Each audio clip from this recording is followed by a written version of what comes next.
Hi, tonight I'm at the beach and I want to talk to you about sea peoples. I have posted a couple of links to stories about the origin of mankind or humankind below in this module. And one of the most interesting stories there is about the origin of the Aboriginal people in Australia. And they're the longest existing civilization on the planet that's been there 70,000 years. And they originated in Africa. Now, seems to me at one point they would have had to take to the sea. Sea peoples have always been with us, and they don't fall into any neat category. They're not hunter-gatherers. They may be fishers. They're not settlers. They don't farm. They're not civilizations because typically they don't live in cities. They're somewhat nomadic. They may be pirates, but they can't be pirates all the time. There seem to be some people that are driven to the sea.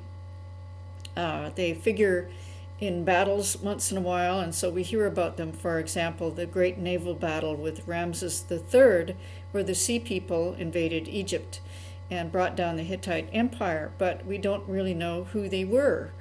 Probably an amalgamation of peoples is the best thing that historians can say. The Greeks were sea people.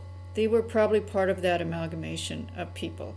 They live on islands. That means they like to travel in boats. You don't live on an island if you don't know how to handle a boat.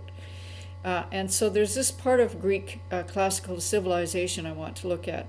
So here you have a fairly barren land, a fairly warlike people, lots of infighting, and a very privileged class of young men who frequently run out of things to do and resources. You want to keep your slaves fed.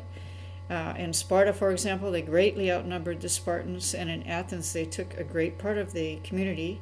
And so you have to export people. You export some of your best people because you don't have room for them. You can't feed them any longer.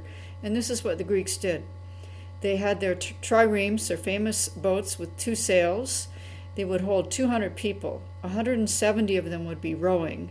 10 would be hoplites to defend the ship, and the rest would be crew. So these 200 young men would be sent to colonize different places. One of the places they went was North Africa. Another was Italy. They also colonized the Black Sea. But I want you to imagine this trireme full of young men and 10 seasick hoplites arriving on the coast of France in the Mediterranean at Marseille. And there they meet the Celts, who are a warlike people. They don't like strangers. They do not form a civilization. And here are these darn Greeks using their Phoenician alphabet and with their bronze armor, and they want to settle there. They want to raise crops. They want to take slaves. They end up integrating with the culture. They integrate with the Etruscans. They integrate with the Celts. They integrate all over the Black Sea with the Scythians. They integrate with North Africans and Egyptians. And in doing so, they form a kind of cultural empire. It's not a de facto empire because those Greeks are going to be absorbed into the native cultures. They're not going back to Greece. They become Italians, French, Moroccans, Egyptians. They stay there. They don't go back. There's no room for them in Greece. However, this sets the stage for a new form of internationalism, true internationalism. They're following in the footsteps of the Phoenicians in many ways, but the Phoenicians disappear and the Greeks persist. Their legacy is followed by the Romans, and the Romans form a true empire, the first empire in Western civilization. And that will be the subject of next week. And so head into chapter 5, Hellenistic culture and the Romans. Thank you.